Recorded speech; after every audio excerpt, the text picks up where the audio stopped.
Σήμερα θα σε πάρω μαζί μου σε ένα πάρα πολύ ιδιαίτερο και ξεχωριστό ταξίδι για πολλούς λόγους. Σε μια περιοχή όπου πάντα έφτανα τόσο κοντά αλλά δεν την εξερευνούσα. Μια περιοχή όπου μεγάλωσα δίπλα της, την έβλεπα κάθε πρωί από το παράθυρο του σπιτιού μου. Σήμερα θα ταξιδέψουμε στη Μαγνησία και το Νότιο Πήλιο. Αν είσαι νέος εδώ, κάνε μια εγγραφή στο κανάλι μου για να έρχεσαι μαζί μου και στα επόμενα ταξίδια.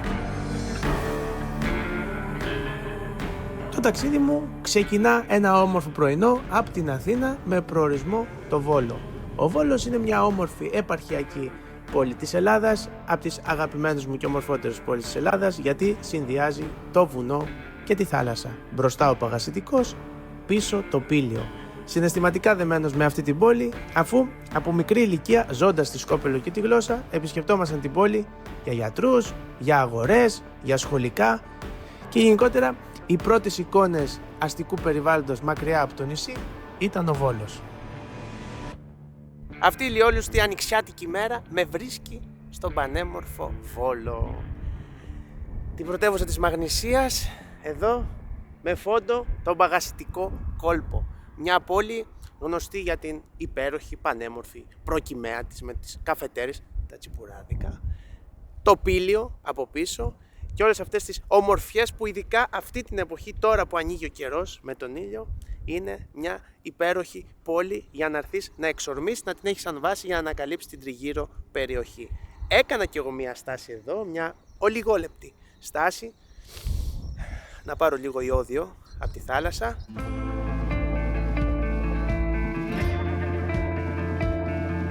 Θα συνεχίσω προς Πήλιο, Νότιο Πήλιο, προς τη θάλασσα. Πλάι στον Παγασιτικό θα πηγαίνουμε. Γενικά το Νότιο Πήλιο είναι γεμάτο ομορφιές. Ιδανικό μέρος για να κάνεις οδικά ταξίδια, είτε με μοτοσικλέτα είτε με αυτοκίνητο. Ενδείκνυται δηλαδή, θα κάνεις πάρα πολλές στάσεις σε χωριά, να φας, να πιείς, κοντά στη θάλασσα, στο βουνό. Το Πήλιο είναι μια μικρογραφία της Ελλάδας στην ουσία. Μπορεί να είσαι στην πλατεία ενός χωριού κάτω από τον Πλάτανο, να πίνεις τσιπουράκι και σε 35 λεπτά με 40 να φεύγεις από τη δροσιά και να βρίσκεσαι να κολυμπάς στη θάλασσα. Αυτό το προσφέρουν λίγα μέρη στην Ελλάδα και ένα από αυτά είναι το Πήλιο. Το Νότιο Πήλιο βρίσκεται στο νοτιότερο άκρο του Πηλίου, στη Μαγνησία. Εκεί που το βουνό κατεβαίνει και συναντά τον Παγασιτικό και το Αιγαίο. Αποτελείται από περίπου 50 οικισμούς και μικρά παραθαλάσσια χωριά. Από την Αργαλαστή, τις Μιλιές, τη Βυζίτσα, μέχρι τη Μιλίνα, το Λάφκο και το Τρίκερι. Κάθε σημείο έχει το δικό του χαρακτήρα. Αυτό όμως που ξεχωρίζει το Νότιο Πήλιο είναι η εναλλαγή τοπίου. Πέτρινα χωριά, ελαιώνες, ήσυχοι κόλποι, άγριες παραλίες και μια αίσθηση αυθεντικής Ελλάδας που σε κερδίζει από την πρώτη στιγμή. Ξεκινάμε το διπορικό μας εδώ από το Λάφκο, το όμορφο γραφικό χωριό. Ο Λάφκος είναι ένα πανέμορφο χωριό στο Νότιο Πήλιο σε απόσταση περίπου 50 χιλιόμετρων από το Βόλο. Αφού περάσει την Αργαλαστή, αντικρίζεις έναν από τους ωραιότερους και πιο γραφικούς παραδοσιακούς οικισμούς της περιοχής. Ένα ιδιαίτερο χωριό το οποίο είναι χτισμένο σε υψόμετρο 310 μέτρων και διαθέτει άπλετη θέα προς τον Παγασιτικό κόλπο. Στο κέντρο του χωριού δεσπόζει η πλατεία με τα γιγάντια σκιερά πλατάνια που προσφέρουν μοναδική δροσιά. Κάπου διάβαζα ότι σε αυτή εδώ την πλατεία λειτουργεί και το παλαιότερο καφενείο σε ολόκληρη την Ελλάδα, το οποίο λειτουργεί αδιάκοπα από το 1785. Το χωριό άκμασε το 18ο με 19ο αιώνα, κυρίως από εμπόρους και ναυτικούς, όπου έχτισαν αυτά τα όμορφα αρχοντόσπιτα. Πάμε όμως μέσα στο χωριό για να δείτε την πανέμορφη και ξεχωριστή πλατεία του. Βρίσκομαι στην κεντρική πλατεία του χωριού. Κοιτάξτε πόσο μεγάλη είναι.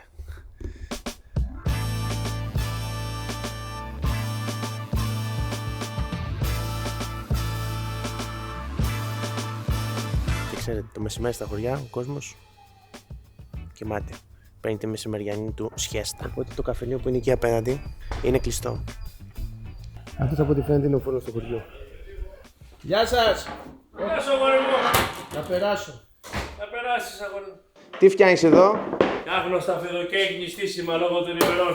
Νηστίσιμα, βρε, με ελαιόλαδο, όχι βούτυρα και αυτά. Είναι πασίγνωστο το κέικ μας εδώ. Να σου πω, ψάχνω το καφενείο του χωριού. Α, το καφενείο του χωριού. Δεν ψάχνεις το καφενείο του χωριού. Ψάχνεις τον ομφαλό της γης. Δηλαδή. Το κέντρο του κόσμου όλου. Ένα ιστορικό μέρος που μας μεγαλώνει τώρα και εμάς. Ένα μέρος που θα γευτείς καφέ, υποβρύχιο και τραγανό κεράσι. Γιατί ανοίγει από τις 5 ώρα το πρωί μέχρι τις 10 και ανοίγει από τις 4.30 το απόγευμα μέχρι τις 8.30 το βράδυ. Όπως το είχαν οι παππούδες. Περίμενε λίγο για. Οκ. Το καφενείο του Κυρμανόλη δεν είναι ένα απλό καφενείο. Είναι χώρος που άλλος θα βρει ένα εργάτια μεροκάματο, να ζητήσει ένα συνεργείο για δουλειές, υλοχρωματιστές, πλακατζίδες. Ισχύει αυτό ακόμα εδώ στο χωριό αυτό. Τι χωριό θα είμαστε. Ο Λάφκος είναι χωριό πραγματικό. Και είναι έτσι όπως το λέει το όνομά του. Γλάφξ. Γλάφκα, γλάφκος. Λάφκος. Που σημαίνει καθαρό μυαλό, καθαρός ορίζοντας. Τι έβαλες στο φούρνο, μου σκουβολάει. Γιοβετσάκι έβαλα, όπως και τα μπιφτέκια που βγήκαν πριν, που τα ψήνουμε εδώ τα φαγητά από το κουτουκάκι της Μάγδας, από το ταβερνάκι της Μάγδας, που δεν είναι και αυτό ένα απλό ταβερνάκι, είναι με σταγωγία. Γιατί εκεί τραγουδάμε τα ρεμπέτικα, τα λαϊκά, εκεί βρισκόμαστε για μια ρακή το μεσημέρι. Πώς είστε εδώ τώρα στο χωριό? Είμαστε 370 κάτι και το χειμώνα. Δόξα τω Θεώ, δόξα. Έχουμε υπέροχα μαγαζιά στην πλατεία, εστιατόρια, τέτοιο. Και η πλατεία είναι μια πηγή ενέργειας. Να σου πω, ο φούρνος σου μοιάζει λίγο σαν στάση από τρένο. Είναι αλήθεια ότι ο θρύλος τον συνοδεύει έτσι. Δεν υπάρχουν ντοκουμέντα έγγραφα, γιατί καταστραφήκαν στη φωτιά της κοινότητας το 1917. Είναι ένα κτίριο εμπορικό, που θα στεγαζόταν το τρένο, ο σιδηροδρομικός σταθμός. Είναι κτίριο του Ευερίστου Ντεκήρικο. Το πλακάκι είναι από τότε, όπως και το εξωτερικό του. Χρησιμοποιήθηκε από τον αείμνηστο Πάρη Καπραβέλο, τον πατέρα του στρατηγού Καπραβέλου, σαν εδόδημα αποικιακά. Δηλαδή ένα τεράστιο μάρκετ της εποχής του 1917 με τα πολεμικά, με 52. Ζωντανό χωριό. Είμαστε ζωντανό χωριό, δόξα τω Θεώ. Να έρθετε, να έρθετε να τα ζήσετε αυτά. Όχι μόνο από την κάμερα. Εγώ θα σου πρότεινα να έρθεις παρέα μας που θα πάμε στο μικρό να πιούμε ένα τσιπουράκι στην παραλία του Λάφκου. Είναι 8 χιλιόμετρα, άσφαλτος μέχρι κάτω, αμμουδιά 1 χιλιόμετρο. Ωραία. Ήρθαν οι πρώτοι από το 1982 από τη Βόρεια Ευρώπη. Γερμανοί, Αυστριακοί, Ολλανδοί. Πήραν σπίτια, σεβαστήκαν το χωριό, γίναν φίλοι μας, γίνανε συμπεθέροι μας. Κρατήσαν τα σπίτια όπως ήταν. Δεν τα πειράξαν να τα αλλάξουν με βορειοευρωπαϊκές και νεοκλασικές ιδέες. Πληρωθήκαν όπως ήταν. Γι' αυτό και τους σεβαστήκαμε και τους έχουμε στην καρδιά μας. Πήγε που εδώ Δεν με θέλεις με σιρόπια. Δεν έχει σιρόπια. Έλα πράγματα αυτό τώρα. Για πάμε. Ωραία φίλε. Δώσε. Δεν έχεις ξαναφάει τέτοιο κέικ.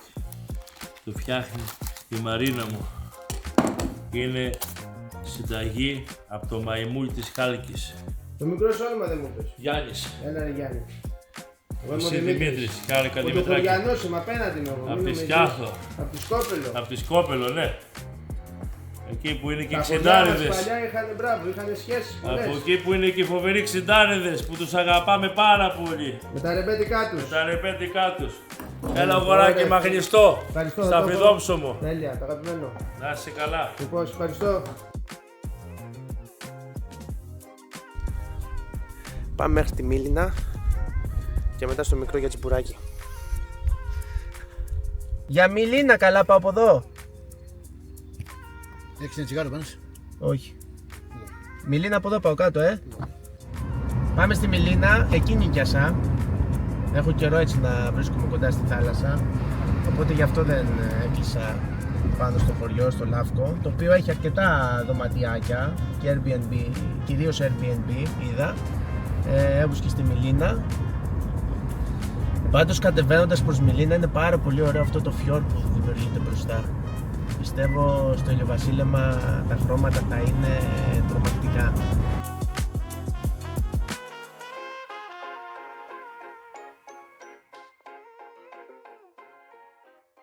Αυτή είναι η παραλία της Μήλινας και το χωριό. Το που βλέπω εγώ είναι ένα ωραίο παραθαλάσσιο μέρος.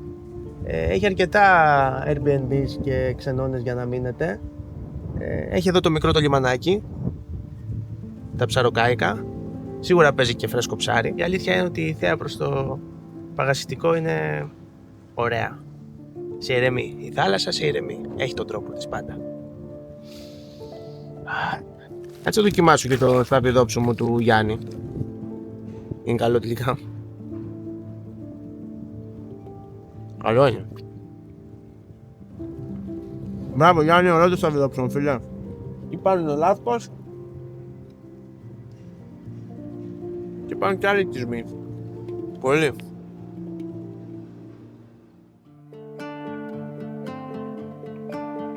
Αν σου αρέσει η μυθολογία, σίγουρα με αυτό το μέρος που θα πάω σε λίγο θα εντυπωσιαστείς. 3 χιλιόμετρα έξω από τη Μιλίνα βρίσκεται η σπηλιά του Χείρονα. Από εδώ ξεκινά το μονοπάτι. Από εδώ. Πάμε. Οι κένταβροι είναι αυτά τα μυθικά πλάσματα που είχαν πόδια αλόγου και από τη μέση και πάνω ήταν άνθρωποι. Και ήταν πάρα πολύ καλοί μαχητές. Ο Χείρον λέγεται ότι δεν ήταν τόσο άγριος, αντίθετα ήταν ο σοφός και ο δάσκαλος, ο οποίος είχε εκπαιδεύσει πάρα πολλούς πολεμιστές της αρχαιότητας όπως ο Αχιλλέας. Εκεί που σας αφήνει το στίγμα του GPS θα συναντήσετε αυτό το τσιμεντένιο γεφυράκι για να περάσετε απέναντι και στην ουσία ακολουθούμε αυτό εδώ το μονοπάτι προς τα πάνω για το σπήλαιο.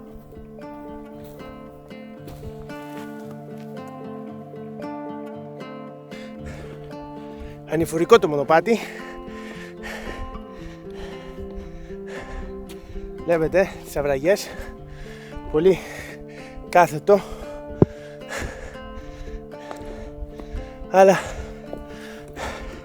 καλό είναι για ξεμπούκωμα. Παιδιά, φτάσαμε. Αυτή εδώ είναι η είσοδο για τη σπηλιά. Αυτό είναι το σπήλαιο του κένταβρου Χείρονα. Αν έρθεις και κάτσεις στην άκρη, είναι πραγματικά τεράστια. Κοιτάξτε, δεν έχω λόγια. Κοιτάξτε. Πω.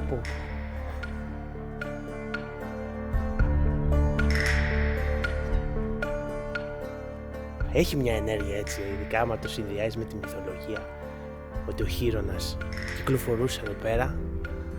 Φανταστικό μέρος, πολύ κοντά στη Μιλίνα, εύκολη πρόσβαση, max 10 λεπτά να φτάσεις μέχρι εδώ και αξίζει τον κόπο πραγματικά, αλλά απόγευμα για να πέφτει το φως μέσα στη σπηλιά, έτσι.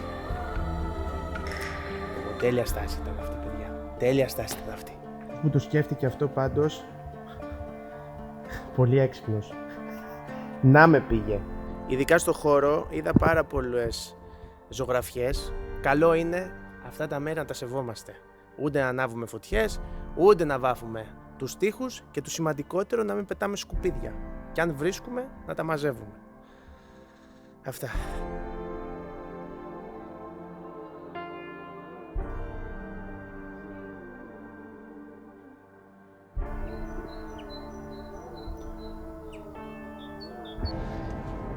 Πάμε προς το μικρό, παραλία Μικρό, ανατολικά.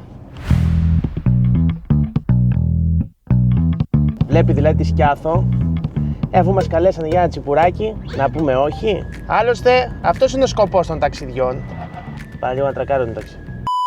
Αυτός είναι ο σκοπός των ταξιδιών.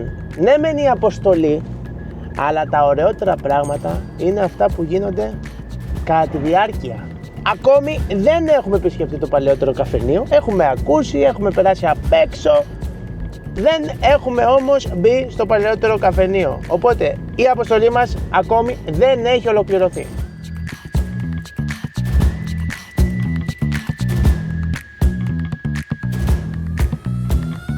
Καλώς ήρθες, γεια σου. Γεια μας. Στο Μικρό, το μαγαζί πώς το λένε εδώ? Είμαστε στον Έολο, υπάρχει η Χρυσή Ακτή ο Πλάτωνος, υπάρχει και το Άμμος. 3 μοναδικά μαγαζιά στο Μικρό, η παραλία, η οποία πήρε το όνομα από το μικρό περιβόλι Γρεβενών. Δεν είναι ο μικρός Λάφκος, δεν είναι επίνιο του Λάφκου. Το επίνιο ήταν δώρο του Αλή Πασά στη Σουλτάνα. Επιτρεπόταν ο τοπικός απικισμός χωρίς φορολογία μεγάλη. Οπότε ήρθε κόσμος. Οπότε εγώ είμαι καράβλαχος που σου μιλάω από μεριάς μάνας. το Γιάννος Μπασμπανέλου. Από τον μπαμπά μου είμαστε από τους ψαράδες της Ουρανούπολης, τυφλός έρωτας. Αν είχε γυαλιά θα ήμασταν όλοι δυστυχείς.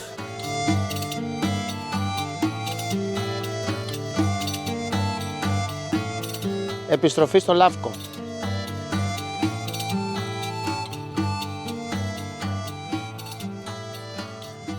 Μπαίνουμε στο καφενείο. Αυτό είναι το παλαιότερο καφενείο της Ελλάδας. Η παλαιότερη επιχείρηση σε ολόκληρα τα Βαλκάνια. Το καφενείο του Φορλίδα δεν είναι απλώς ένα μαγαζί, αλλά ένα ζωντανό κομμάτι της ιστορίας. Να σας κάνω μια ερώτηση. Έλα, πες. Είναι αυτό τώρα το παλαιότερο καφενείο της Ελλάδας? Ναι. Σίγουρο? Σίγουρότατα. 1785. Κοίταξε από εκεί. Έχει τέτοιο, γράφει. Από το 1785? Ναι, 1785, τότε που βγήκε ο Ναπολέον, από τότε. Και δεν έχει σταματήσει να λειτουργεί. Όχι, ήταν αλλιώς τότε. Δουλεύει πάντα. Τότε ήταν. Είχε οικογένεια. 7 γενιές. Ταβέρνα, ήταν χάνι, είχε κρεβάτια, θυμότανε. Κασάπκο. Και βλέπεις εκεί Α, ήταν χάνι. το Πακιαμάντι. Ο Διαμάντης ερχόταν από τη Σκιάθο, γιατί ήταν πολύ δύσκολο να πάνε με τα πανιά στον Βόλο. Ερχόταν στον Κατηγιώργη. Απέναντι. Ναι. Μετά με τα ζώα ερχόταν εδώ, τρώγανε, κοιμόταν εδώ, πηγαίνανε στη Μεγίνα το πρωί, παίρνανε το καραβάκι που είχε, πηγαίνανε στο Βόλο, κάνανε τις δουλειές τους ή την πρώτη μέρα ή τη δεύτερη, ξανά την ίδια διαδρομία Νάπολα. Γεια σας. Τι έξα. Ο καμποτζής φορτωμένος. Μιλαράκια. Εσείς μου είπατε ότι είναι 82 χρόνια, ο άνθρωπος φαίνεται νεότατος.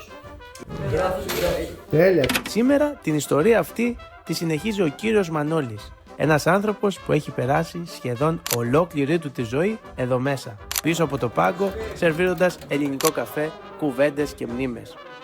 Το όνομά σου? Μανώλης. Γεια σου Μανώλη. Καλώς όρισες. Εγώ είμαι ο Δημήτρης. Να είσαι καλά. Ψάχνει να βρει το παλιότερο καφενείο. Έψανα να βρω το παλιότερο καφενείο στην Ελλάδα. Το είδες και το χάρτη. Πού είναι ο χάρτης? Νάτος. Τι λέει εδώ. Διάβασε τι λέει. Γεια σας.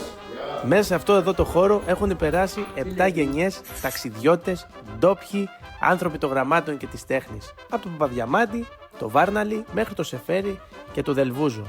Θα μου κάνεις και εμένα ένα καφέ? Για εκείνο το καφενείο δεν είναι απλά ένας χώρος για καφέ, αλλά ένας τόπος επικοινωνίας, χαλάρωσης, σκέψης και συνάντησης. Ένα μέρος που οι άνθρωποι μιλούν για τη ζωή, τις χαρές, τις αγωνίες και τα προβλήματά τους. Γέννημα θρέμα από το χωριό.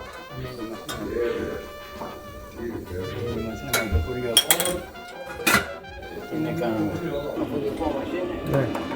Εγώ είμαι 7η γενιά. 7η γενιά. Το επίθετο δεν έχει αλλάξει. 1, 2, 3. Λάθος! Στο παλαιότερο καφενείο του χωριού και της Ελλάδος. Αυτό είναι που κάνει το συγκεκριμένο καφενείο ξεχωριστό. Όχι μόνο η ηλικία του, όχι μόνο η φήμη του, αλλά το ότι παραμένει ζωντανό. Ένας μικρός χώρος στο Πήλιο που κρατά αναμένη ακόμα τις μνήμεις της αυθεντικής Ελλάδας που σιγά σιγά δυστυχώς χάνεται. Κύριε Μανώλη, χάρηκα. Να είστε καλά, γερός, δυνατός. Γεια σου αγόρι. Και εύχομαι να σας ξαναβρω εδώ. Να είσαι καλά, να είσαι καλά. Άι, παλικάρι, Γεια σας. Γεια σας. Καλό. Εδώ είμαστε στην πλατεία του Λαύκου και όπως βλέπετε βλέπουμε ένα απεινιδωτή μαζί με τη βιβλιοθήκη. Και αυτό τι είναι στην ουσία εδώ, δηλαδή κάποιος αν το χρειαστεί έρχεται και το χρησιμοποιεί. Τελευταίο σχολείο που έγινε ήταν πριν από 15 μέρες και πριν από 2 μήνες επίσης. Υπάρχουν τώρα εκπαιδευμένοι για αυτές τις προϋποθέσεις τουλάχιστον 15 άτομα. Στο χωριό. Ναι. Και υπάρχει και βιβλιοθήκη που ανοίγεις, παίρνεις το βιβλίο, το διαβάζεις και το ξαναεπιστρέφεις. Πάρα Πολύ ιστορικό το κτίριο. Εδώ ήταν η κοινότητα. Ήταν η κοινότητα Λαύκου, μετά έγινε Δήμος Σιπιάδος και στη συνέχεια υπήρχε σε κάθε τμήμα και ένας αντιδήμαρχος. Ο αντιδήμαρχος εκπροσωπούσε όλον τον χώρο της Σιπιάδος. Εδώ τώρα πόσα πλατάνια έχουμε στην πλατεία, τελικά? Έχουμε περίπου 7. Εγώ γιατί μέτρησα 9 το πρωί. Μπορεί να σας πω κάτι άλλο που είναι παράξενο. Στον προηγούμενο αιώνα υπήρχε χώρο διδασκαλίου στο Λαύκο και υπήρχε και αδελφότητα στη Κωνσταντινούπολη που βοηθούσαν πάρα πολύ για να έχει κάποια καλή εξέλιξη. Μέλημα να πάνε τα κορίτσια των οικογενειών στο σχολείο. Εγώ έχω την τύχη, η μαμά μου ήταν μία από τις 5 που καταφέραν και τελειώσαν τότε το σχολαρχείο. Και αυτό μας βοήθησε ιδιαίτερα την οικογένεια στη ζωή. Η μαντολινάτα υπέροχη, σολίστ, όλοι μορφωμένοι, όλοι με νότες, σε επίπεδο που να γίνονται ζηλευτοί. Και επίσης έχω να σας δείξω πώς τιμούμε την γυναίκα σαν οντότητα στην οικογένεια που συμμετέχει σε όλες τις διαδικασίες. Καλημέρα από τη Μιλίνα. Μόλις ξύπνησα στο δωμάτιό μου, το οποίο είναι αυτό εδώ ένα δίπατο OK στουδιάκι. Στη Μιλίνα θα βρεις πάρα πολλά. Έχει και ξενοδοχείο, αλλά και πάρα πολλά Airbnb και studios σαν αυτό. Εδώ πάνω εκεί είναι το κρεβάτι μου, τα 2 κομμωδινάκια, ένα μικρό γραφιάκι, κουζινίτσα, μια καρεκλίτσα και μέσα εκεί το μπάνιο. Έχει ωραία μέρα σήμερα, για να δω. Βλέπεις τον εξοπλισμό μου. Σήμερα με άφησε αυτή η μπαταρία, το drone, δεν ξέρω γιατί. Κάποιο πρόβλημα έπαθε και βγάζει error, οπότε έχω 2. Το drone μου, ένα 3S Mavic, το Osmo Gimbal, μια 360 κάμερα για να είναι σαν να έχω drone όταν είμαι στο αυτοκίνητο, μπαταρίες μηχανής που τραβάω τώρα, τη Sony, ένα powerbank, αυτά. Το πρωινό στη Μιλίνα. Λίγο ήχος της θάλασσας, κλουτς κλουτς κλουτς, τα πουλάκια που έχουν ξυπνήσει. Πάω να κάνω μια έτσι να δω αν έχει κάτι ανοιχτό και συνεχίζω για trickery.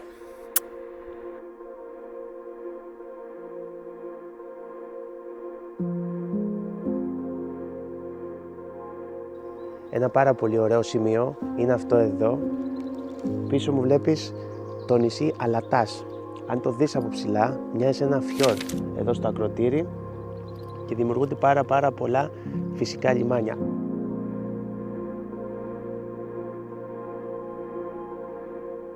Απάνεμο μέρος, γι' αυτό και πολλά ιστιοπλοϊκά βρίσκουν καταφύγιο και όσοι ταξιδεύουν γενικά στο βόρειο Αιγαίο και τους βρει μια θάλασσα και τρικυμία και τα λοιπά και ο καιρός είναι άστατος, έρχονται στο Νότιο Πήλιο και βρίσκουν απάγιο εδώ. Οι οικισμοί παραθαλάσσιοι είναι Μαύρη Πέτρα, Άγιος Ανδρέας, Κουκουλέικα από την άλλη πλευρά.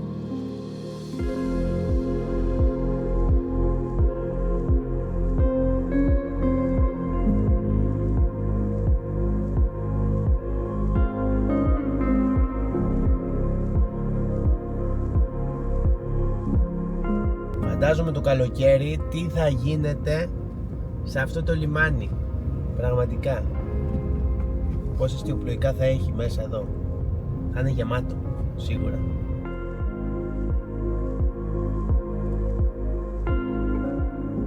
Αν τώρα την Άνοιξη έχει αυτόν τον αριθμό, σκέψου τι θα γίνεται το καλοκαίρι εδώ πέρα. Αλλά είναι απάνεμο, είναι σαν μια λίμνη εδώ, όντως. Δεν υπάρχει πιο ασφαλές μέρος. Κακά τα ψέματα. Μέχρι στιγμής η ομορφότερη παραλία που έχω δει εδώ στο Νότιο Πήλιο είναι αυτή. Δηλαδή πραγματικά σε όποιον ανήκουν αυτά εδώ τα σπίτια είναι πολύ τυχερός. Να βγαίνεις από την πόρτα του σπιτιού σου και να βλέπεις αυτό. Παραλία Τζάστενη. Μέσα στο ακροτήρι εδώ στο Νότιο Πήλιο σχηματίζονται πάρα πολλές όμορφες παραλίες. Μικρές, απάνεμες, αλλά αυτή εδώ μου τράβηξε το ενδιαφέρον πάνω από το δρόμο γιατί έχει αυτά εδώ τα υπέροχα σπίτια που είναι πάνω στο κύμα.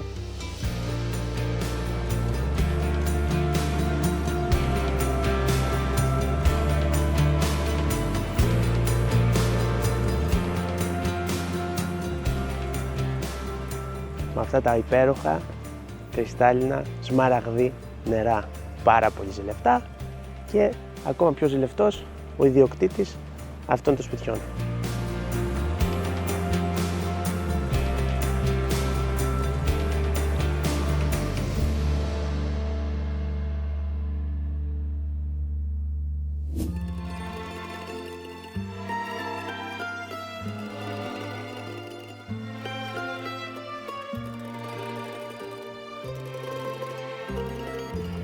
Έφτασα στην Αγία Κυριακή, Οι πρώτες εικόνες που έχω από αυτό το μέρος είναι απλές. Ένα ελληνικό αυθεντικό ψαροχώρι.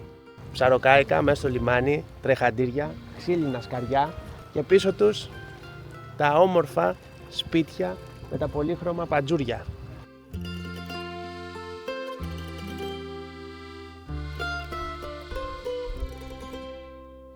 Πραγματικά σου βγαίνει αυτή η αίσθηση του αυθεντικού, της Ελλάδας των παλιών χρόνων. Όχι το τουριστικό, μια έτσι αυθεντική εικόνα, μια αυθεντική περιοχή. Είμαι ακριβώς στη μέση του οικισμού, στην ουσία όλα τα σπίτια στον οικισμό βλέπουν το λιμανάκι. Αρκετοί άνθρωποι έξω, μεγαλύτερης ηλικίας φυσικά, οι οποίοι ακολουθούν τις καθημερινές ασχολίες. Αλλά ας πούμε τώρα βλέπω μια εικόνα την οποία δεν την έχω ξαναδεί, ρε παιδί μου. Δεν σου βγάζει αυτό αυθεντικότητα. Είναι ο άνθρωπος που με τη βάρκα του από τη στεριά πηγαίνει προς το ξύλινο τρεχαντήρι. Πέρα όμως ότι συναντώ ένα αυθεντικό χωριό, είμαι διπλά συγκινημένος. Μικρό παιδί, παίρνοντας το πλοίο ή το δελφίνι από τη Σκόπελο για να έρθουμε στο Βόλο, περνούσαμε από το Παγασιτικό. Κάποιες χρονιές το δελφίνι έκανε και στάση στα Τρίκερη, εδώ, στην Αγία Κυριακή, στην προβλήτα εκεί μπροστά. Και θυμάμαι, μικρός που ήμουνα, τις εικόνες από αυτά εδώ τα σπιτάκια στο λιμανάκι και έλεγα πω τι ωραία που είναι, σαν ζωγραφιά. Και έλεγα κάποια στιγμή να καταφέρω να έρθω από την άλλη πλευρά, δηλαδή πάντα περνούσα είτε απ' έξω είτε από μέσα από το δελφίνι και έφευγα. Σήμερα λοιπόν ήρθε αυτή η μέρα, είναι αυτή η μέρα όπου είμαι στην Αγία Κυριακή. Μια ακόμη ενδιαφέρουσα πληροφορία για την Αγία Κυριακή είναι ότι κάποτε ήταν κέντρο σπογκαλίας, δηλαδή καΐκια έφευγαν από εδώ για να πάνε στα Δωδεκάνησα και στη Βόρεια Αφρική για σφουγγάρια. Για πολλά χρόνια οι περισσότερες οικογένειες του χωριού ζούσαν αποκλειστικά από το ψάρεμα. Αν θες να δεις πώς ήταν ένα αυθεντικό ελληνικό ψαροχώρι πριν τον τουρισμό, να έρθεις εδώ. Αυτό το κόκκινο, το τραπεζομάντιλο με το μπλε τραπέζι ήταν πολύ ζηλευτό. Κάτι ακόμα σημαντικό για να θυμάσαι από την Αγία Κυριακή, στο Τρίκερι, είναι ότι υπάρχει εδώ ενεργό καρνάγιο, όπου γίνονται επισκευές αλλά και κατασκευές νέων σκαριών. Λογικό να μου πεις, είναι ένα μέρος στο οποίο η ναυτοσύνη πάρα πολύ έντονη, ναυτικοί, ψαράδες, ταρσανάδες, παλιότερα τα σφουγγάρια, οπότε ένα χωριό άρρηκτα συνδεδεμένο με τη θάλασσα.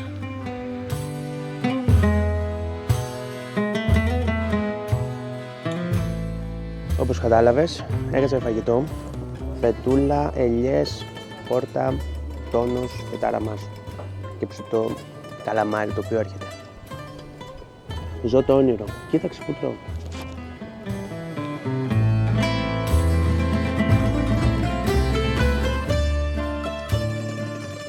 Γεια σας. Από ό,τι έμαθα από τα παιδιά εδώ, το μαγαζί μου είπαν καλύτερα που έκατσα εδώ, γιατί πάνω στο Τρίκερι δεν υπάρχει πολλής κόσμος, ειδικά τώρα το μεσημέρι, μια καφετέρια είναι ανοιχτή και το μεσημέρι κλείνει. Έχεις έρθει ποτέ Τρίκερι? Έχεις ταξιδέψει στην Αγία Κυριακή? Αν ψάχνεις αυθεντικά μέρη στην Ελλάδα, ένα από αυτά είναι η Αγία Κυριακή, εδώ, στο Νότιο Πήλιο. Οπωσδήποτε, must visit. Ωραίος ταράμας, πάρα πολύ καλός. Ένα όμορφο διπορικό στο Νότιο Πήλιο, ολοκληρώνεται σιγά σιγά. Έχουμε και το καλαμάρι, εδώ. Και πάμε να το δοκιμάσουμε λαδολέμονο. Φρέσκο λέει ήταν ο καλαμάριος.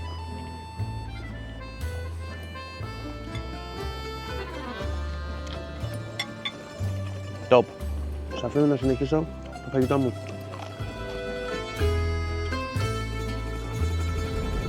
Καιρό είχα να ευχαριστηθώ τέτοιο καλαμάρι. Πραγματικά. Χρόνια. Νοστιμότατο ήταν. Οι τιμές ok, 38 ευρώ πλήρωσα για αυτά που είδατε. Μια ταραμά, χόρτα, φέτα, ελιές, ένα τσίπουρο που ήρθε με μεζέ και το καλαμάρι. εκεί. Κάποτε για αυτά έδινες 20 με 25, εντάξει, τώρα δίνεις 38. Οριακά οκ είναι. Οριακά οκ είναι. Γιατί παλιά 35 και 38 ευρώ τρώγανε δύο άνθρωποι, έτσι. Απλά λέω οκ με βάση τις τιμές που παίζουν σήμερα. Δηλαδή δεν ήταν τα ορεικτικά πάνω από 10 ευρώ. Κατάλαβες, να φύγω από εκεί με ένα 60 ένα άτομο. Ήταν 6-7 ευρώ είχαν οι αληφές κτλ. Αλλά το καλαμάρι ήταν 15-16 νομίζω. Δηλαδή το 45% του λογαριασμού ήταν του καλαμάρι.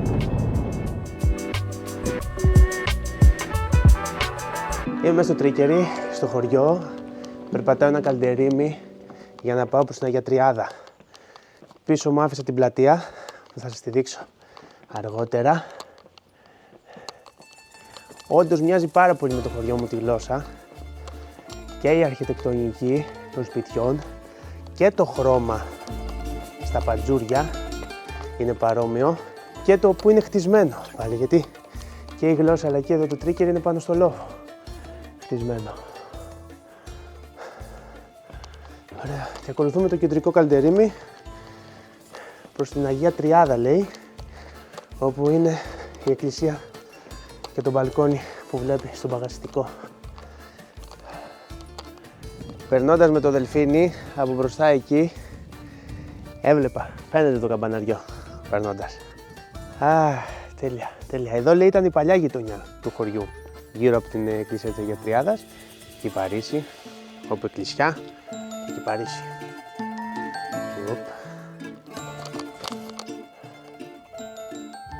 Ήσυχη ρυθμή αυτή την εποχή στο χωριό, αλλά αρχίζει να φορά τα καλά του από την Άνοιξη και μετά. Η περιοχή εδώ του Νότιου Πύλου, καλά, γενικά όλη η Ελλάδα, γίνεται πανέμορφη. Το νοτιότερο χωριό του Πηλίου, το Τρίκερι, σε τέτοιο σημείο όπου χωρίζει τον Παγασιτικό από το Αιγαίο. Δηλαδή έχει τη δυνατότητα, έτσι όπως είναι χτισμένο, πάνω στο βουνό, από τη μια να βλέπει τον Παγασιτικό και από την άλλη το Αιγαίο και τις Σποράδες και τα όμορφα νησιά μας. Διαβάζω τώρα εδώ ότι το Τρίκερι χτίστηκε από τους κατοίκους από το παλαιό Τρίκερι. Έφυγαν εξαιτίας των επιδρομών των πειρατών και ήρθαν εδώ και έχτισαν το χωριό. Επίσης, σημαντικό fact είναι ότι το Τρίκερι πριν την Επανάσταση του 1821 είχε από τους μεγαλύτερους εμπορικούς στόλους στην Ελλάδα. Επίσης, πλοία από εδώ συμμετείχαν στον αγώνα της ανεξαρτησίας. Το χωριό είχε ανακηρυχθεί παραδοσιακός οικισμός από το 1967. Όπως βλέπετε, υπάρχουν πάρα πολλά πυργόσπιτα, κυρίως στην πλευρά προς την Αγία Τριάδα και από κάτω. Μέσα στην εκκλησία της Αγία Τριάδα υπάρχει ο θρόνος του Ναπολέοντα. Σύμφωνα με την παράγωση, αγοράστηκε από εμπόρους του Τρικερίου στη Βαρκελόνη, μετά από κυρωμένη επίσκεψη του Ναπολέοντα. Το Τρίκερι δεν χτίστηκε δίπλα στη θάλασσα, χτίστηκε για να προστατεύεται από τη θάλασσα. Όντως, περπατώντας μέσα στον οικισμό, σου βγάζει αυτό το στυλ το πειρατικό, που οι κυκλάδες με τα πάρα πολύ στενά σοκάκια, και ήταν αθέατο προς τη θάλασσα. Εντάξει, τώρα πια έχει πάρει μεγάλη έκταση το χωριό, από τη θάλασσα το βλέπεις. Εγώ πηγαίνοντας στο Βόλο δηλαδή, περνούσα με το καράβι και το έβλεπα. Ήταν χτισμένο στην πλαγιά την από εδώ, έβλεπε προς τα μέσα δηλαδή. Άρα όταν ερχόντουσαν οι πειρατές δεν μπορούσαν να αντιληφθούν ότι υπάρχει οικισμός, αλλά και να έβλεπαν ότι υπάρχει οικισμός ήταν σε ψηλό σημείο, οπότε οι άνθρωποι του χωριού μπορούσαν να αμυνθούν πιο εύκολα.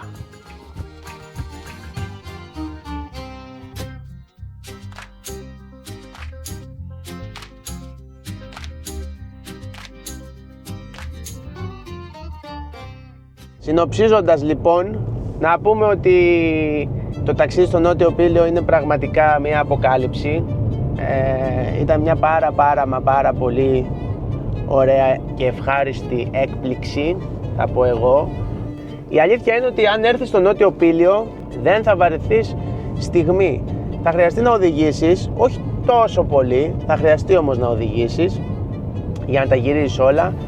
Αλλά ρε παιδιά, για όποιον θέλει να έχει ένα δωμάτιο δίπλα πραγματικά στη θάλασσα, να περπατάει απλά μέχρι το ταβερνάκι για να φάει και να επιστρέφει, να κοιμάται, να ξυπνάει, να πέφτει, να κάνει μπάνιο, το Πήλιο είναι ο ιδανικός προορισμός. πέραν όλων των άλλων, πέραν ότι έχει μια αυθεντικότητα, πέραν ότι έχει πολύ, μα πάρα πολύ φρέσκο ψάρι, πέρα από τις ωραίες παραλίες, το σημαντικότερο που κρατάω είναι αυτό. Το Πήλιο είναι για αυτόν που ψάχνει τη θάλασσα μέσα στα πόδια.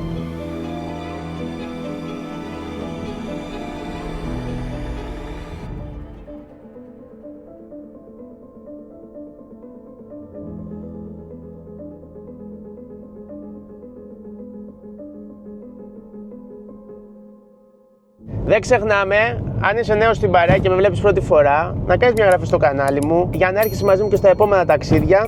Πάτε και το καμπανάκι για οποτεδήποτε ανεβάσω ένα νέο βίντεο να σου έρχεται ειδοποίηση και εσύ μετά να αποφασίσεις πότε θα το δεις. Μπορεί το βράδυ, μπορεί την άλλη μέρα. Είναι καλό να στηρίζουμε τους δημιουργούς. Κάντε ένα like και αφήστε μου και ένα σχόλιο. Αν έχετε έρθει στο Trigger, αν έχετε έρθει στο Νότιο Πήλιο ή αν θα έρθετε μετά από αυτό το βίντεο, χρειάζομαι τη βοήθειά σου, χρειάζομαι το like σου, χρειάζομαι την εγγραφή σου, χρειάζομαι το σχόλιο σου. Με αυτά μεγαλώνει το κανάλι μου και με αυτά, έχοντας αυτά, μπορώ και εγώ να το κάνω πιο συχνά. Γιατί έτσι μεγαλώνει το κοινό, μεγαλώνει η επαφή που έχουμε μεταξύ μας, μεγαλώνει και το κανάλι για να μπορώ να κάνω αυτό που αγαπάω, να μπορώ να ταξιδεύω και να μοιράζουμε τις εμπειρίες από τα ταξίδια μου μαζί σου. Αυτά από μένα. Θα σε αποχαιρετήσω εδώ, οδηγώντας προς την επιστροφή, αφήνοντας το Πήλιο και πηγαίνοντας για Βόλο. Να περνάς τέλεια και μην ξεχνάς να σκέφτεσαι πάντα θετικά. Τα λέμε.